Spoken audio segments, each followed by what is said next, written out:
You're watching the Kop TV, the voice of football's most famous stand. Salah to settle it in front of the Kop. Right, welcome back to the Kop TV. This is your match preview for Manchester City versus Liverpool. Bit of a collab for the ages today. We've got the Kop TV and Chloe from the Redmen TV under the same roof. Chloe, Lovely great to see you as again. always. We keep seeing each other all the Bumping time. into each other here, don't we? 2 Thursdays in a row. And every other game. And every other game. And in the office whenever I come down to Yes. Redmen. But it's great to have you on the channel. I believe it is your Kop TV debut, so make sure you smash that like button, comment with your thoughts on the game and subscribe. Listen, difficult game. I'm not going to make any bones about it, Chloe. It's one of those games that when it comes up on the calendar, you're not as confident for when they come to our place. But there's something about me, and I might call me deluded in the comments if you want. Go for it. But there's something about this game that's got me feeling a little bit confident. Is it a good time to play Man City right now? I don't know whether there's ever a good time to play Manchester City, to be honest. Probably when Rodri had a red card, that was the best time to play them. But we've both been under the same circumstances in terms of their players being away on international duty, a lot of them, except from the ones that they decided to keep back who aren't injured and will be playing on Saturday. Heard that one before. Yeah, but I think they're frail. They're not as good as the team they were last season, or at least they're not showing it. They could very well still quickly go on a 15-game win streak. That's just what they can do. But Liverpool have weapons, and they like to play a really high line. They like to push up the pitch a lot. And we've got Darwin Núñez, Mo Salah, and Luis Diaz, if he potentially plays, who love to run in behind. And Liverpool, what we need to do is we need to get at them, and that's how you beat Manchester City. Make them make mistakes, cause them problems, give them something to think about. It's never good going there. I think we've won one game aside from that Champions League quarter Since final. 2015, it's been a tough place since to go. Jürgen came in.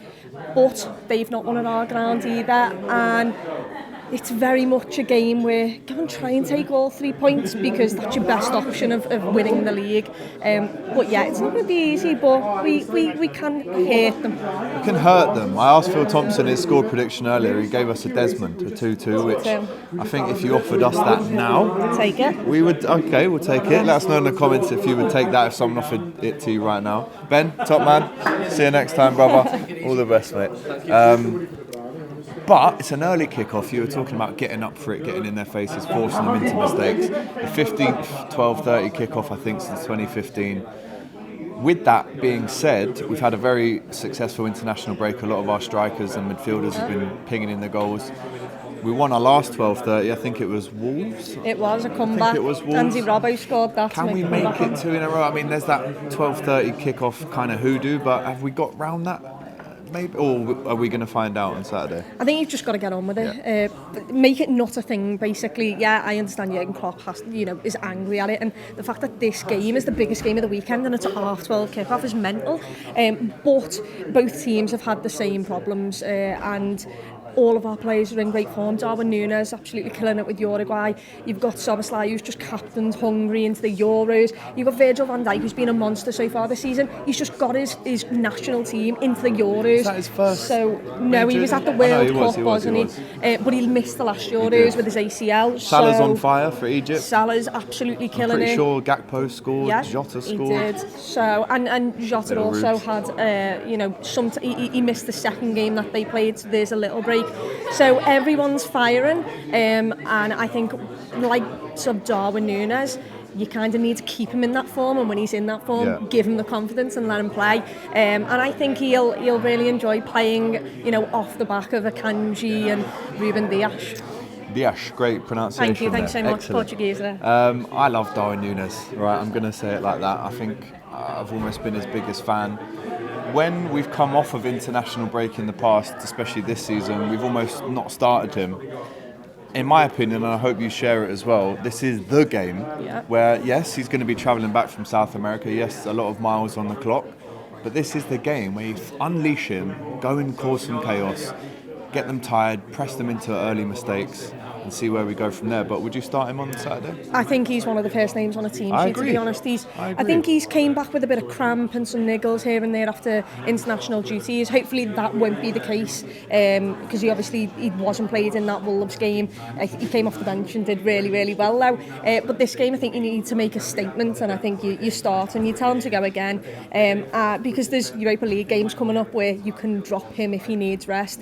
You need to play your big players in the big games, and hopefully he'll show up, and hopefully he won't miss sitters. He'll put the ball in the back of the net this time. No, but like I said, the form he's been showing for Uruguay, he's under the stewardship of Luis Suarez out there whenever he goes out, so he's going to get that amazing advice. I'm hoping he's the guy that scores that first goal. We need him to be clinical. That's what we need him to be. If you're ever going to be clinical, no. Especially in a game where we haven't won at that stadium since 2015, it's this game. Yeah. So, score prediction. 2-1 the Reds. Yeah, I'll go with that as well. Who's going to score? I am going to go with Darwin Núñez and Diogo Jota. Okay. Clinical, innit? Clinical. He likes a goal against City. I saw Chris earlier on in the week talking about the matchup between Doku and Trent, also Foden and Tsimikas. I mean, you can pick anyone really out of that team, but you think they're going to score one. Those individual battles that we're going to have to face on Saturday. I mean, but again, if you're going to win the league, these are the battles that you have to win. You have to be strong mentally, you have to be disciplined, concentrated. I think, for 25 minutes last season, I was there at that game and we were really good. We got the opening goal. I think Rodri potentially could have been given a second yellow, and that's when the game switched for us, and Liverpool lost it because he was so bothered about that yellow card, and in the second half he got completely played off the pitch. But they've got to believe that they can win their individual battles, and you know what, first 10 minutes put one on Manchester City. None of the back four, I don't want any of them getting yellow cards, but put one on Manchester City, set the tone straight away, and see where we go from there. But yeah, we need to be extremely disciplined, following the runners, and hopefully we can come out on top. 100%. We're going to do a little Red Men TV substitution here. I think we've got our sub waiting in the headlines there. Thank you very much, Chloe. I'd say you've saved the best till last, mate, but that'd be a lie. You've shot your load early with Chloe, and now it's me jumping in. Sorry, viewers and listeners. And listen, Steve Hoare on the channel. Very good to have you. It's been a long time coming, Alex. It's been a long time coming. And I'm regularly on the Red Men TV these days, the Kop TV collabing. It's beautiful to see in the city of Liverpool, right? Talk to me about Saturday, man. I mean, I was just chatting there to Chloe. We're confident, but we're also aware of what they can do as well. Yeah, absolutely, mate. They are the two best teams in the country, and our record there is appalling, really, especially in the league under Jurgen Klopp. We've had some close games, often come out on the wrong side of those, a couple of high-scoring games, but I think confidence is the right word. This is a different Liverpool side going there. I think, the Liverpool of old was a combative midfield, trying to, be combative in midfield, get the ball to your front players, get them to score, that kind of stuff. This is a different Liverpool team. I think the one thing City have always had, I think, on Liverpool sometimes is probably a bit more technical ability. I agree. Liverpool might have been able to do them for work rate, desire, energy, all that kind of stuff, but they've always had technically gifted, probably a few more technically gifted players, especially in midfield. I think you look at it now, and you can match our guys up to their guys. They're probably going to play Foden, Alvarez, Bernardo Silva, three really good technical players, but Liverpool could go, there's Soberslide, there's Alexis McAllister, whether it's Gravenberg, for example. So Liverpool, I think, can match them there. So that's the difference, I think, from previous games. But you are right. You've got to pay them the respect they deserve, because they win all the time. They're a force. But I back us with our firepower to we can score against anybody. We just saw the Chelsea side put 4 past them. So why can't Liverpool score goals against them?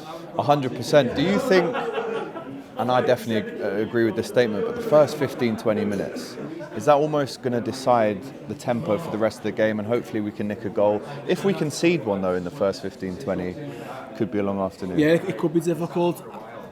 That's where the international break thing plays into it. I think Liverpool don't start those half-12 games particularly well.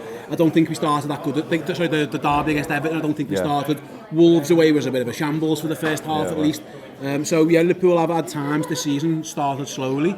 Brighton away, but we started really slowly. So there's been times, Newcastle, loads of them. If you start slowly against City, they could be 3-0 up after 20 minutes. And no, they really could. But the flip is true as well. Liverpool could just, if they're a little bit flat-footed, we can do it to them. There's been games, think back to the FA Cup semi-final where we blew them away in a half. It can happen, but you are right. I don't think it's going to be cagey. I don't. I think both teams are going to go swinging. I think both teams are going to be trying to land haymakers early doors because that's the only way they really know how to play. I think if you try and, eke out against Manchester City, eventually they'll beat you. And I think they'll think the same of us. You can't just sit back and defend Liverpool because they'll eventually score. So I think Jürgen and Pep will have both their teams on the front foot. So I think it'll be ferocious from minute one. Yeah, listen, we've had an unbelievable day, haven't we? Yeah. The ultimate LFC experience. We started off here at Anfield, little tour of the boardroom. We heard from Phil Thompson. Team bus takes you to Melwood. Little playing on the pitch, which was unbelievable. Great surface. And then we've come back here for a bit of food and drink. So if you are wondering where you can purchase this, we're going to put the link in the description, and I'm sure many of you in the future will look back and say that was the ultimate LFC experience, and we can definitely vouch for that as well. But I thought it was important. We're at Anfield, it's the Kop TV, it's the Redmen TV, we had to collab. Let's hope for a big win on Saturday, eh? Cheers, Alex. Yeah, come on, Steve, like, comment and subscribe. Go and look at the Redmen's preview content as well, and we'll see you on Saturday. All the best. Thanks for watching this video, guys. I hope you enjoyed it. Please, guys, don't forget to like, comment, and subscribe to the Kop TV. The voice of football's most famous stand.